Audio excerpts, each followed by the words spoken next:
Zappa's early 70s jazz fusion band had several incarnations, starting with an extensive percussion section and multiple winds, and eventually streamlining to a 6-piece unit. These very similar bands had a very similar repertoire, but even though they played a lot of the same music, the arrangements sometimes differed substantially, and it can be interesting to explore the differences and the possible reasons for them. In this instance, we'll be looking at a short excerpt from Echidna's Half, the coda which closes the piece. Before the analysis, I will just announce that my composition Bell Horror is being featured as part of NMC Recordings' Lockdown Survey project, to which there is a direct link in the description. This project documents works recorded by people across the UK during the first national lockdown between March and July 2020. Categorised by area, you can stream the selected music directly on the website, which again is linked below.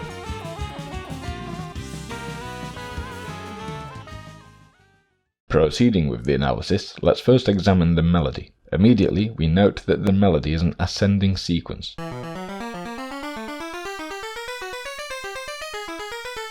The end of each statement of the sequence climaxes with a descending minor scale which spans 3 octaves, each time winding the melody back down to its starting position.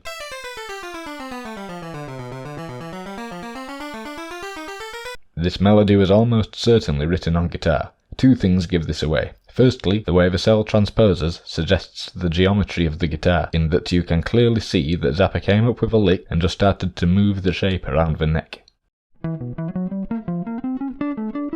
Secondly, notice how each cell begins with an interval of a perfect fourth. This is because the guitar's standard tuning is mostly in fourths, and then notice how some of the licks begin with the major third. This is because there is a major third between the G and B strings, and so the cells with a third instead of a fourth are almost certainly that way because Zappa simply played the same shape the way he was playing across the bottom 3 pairs of strings on the G and B strings.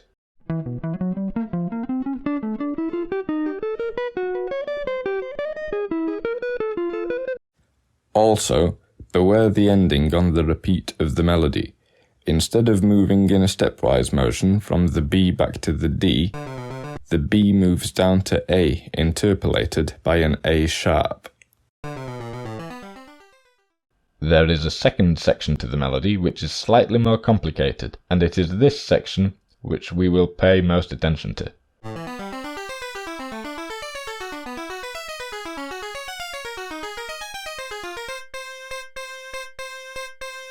The second section still begins rooted in a minor tonality. It outlines the first, 5th and 9th degrees, then immediately refers both to the minor 2nd and minor 3rd, confirming its tonality as minor. It uses the 4th degree to pass to the minor 7th in the next octave, again leaping to the minor 3rd, from which it descends via a minor 7th arpeggio, finishing back on the minor 3rd of A minor, C.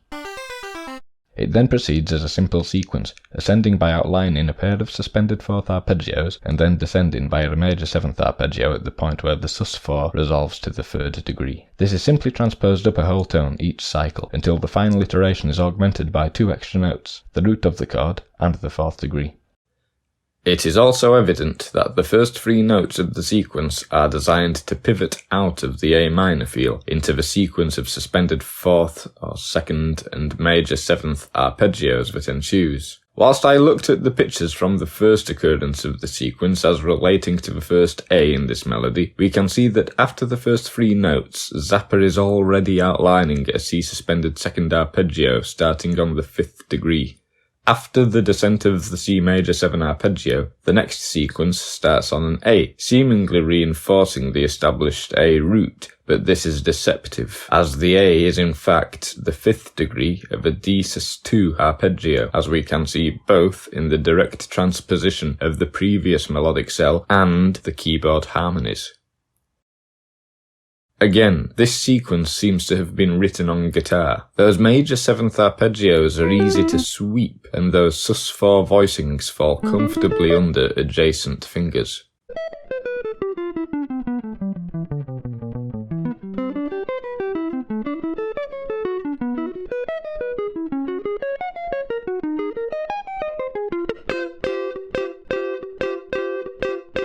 By the way, I have labelled the chords as suspended seconds instead of suspended fourths because the melody seems to outline a major triad and the chords are derived from these triads, simply dropping the third degree to the second degree in typical Zappa style.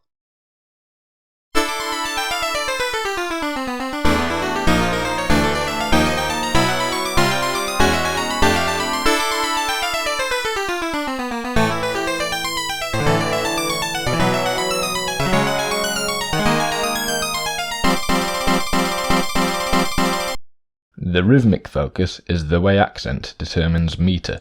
The melody is a constant barrage of 16th notes, so in this instance, our perception of meter is dependent on the way the melodic phrasing suggests the location of the downbeat. To begin with, this is simple. The rhythmic accents indicate a very clear succession of quintuplets, grouped as 2 plus 3 16th notes.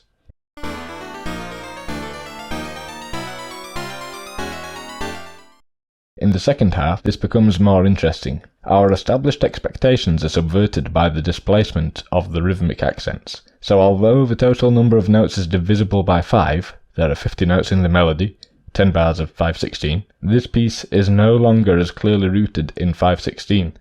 Interestingly, however, the execution varies between versions. In the 1973 Roxy and Elsewhere version, the rhythm section stays strictly in 5/16, as can be heard clearly in the bass and drums.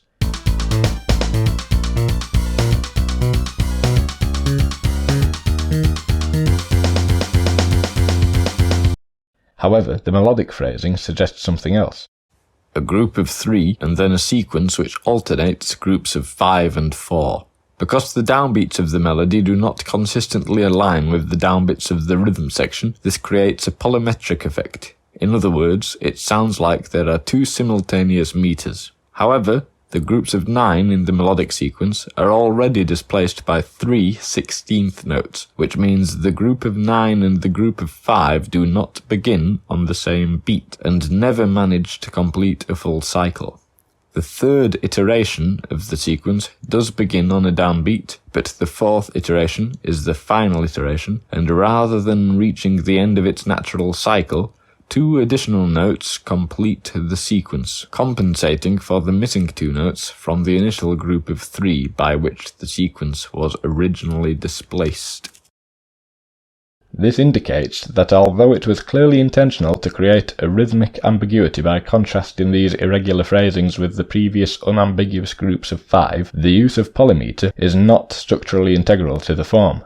It seems then as though Zappa determined the length of the melodic phrases and then displaced the accents, resulting in this polymetric effect in service of a hectic climax to this coda.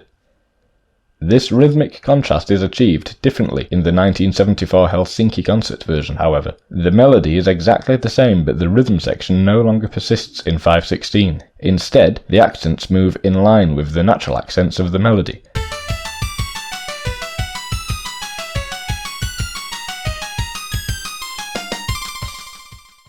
As such, instead of a polymeter effect, this results in a more typical series of meter changes. This still contrasts with the established 5/16 meter from the previous section, but the result is much sleeker sounding.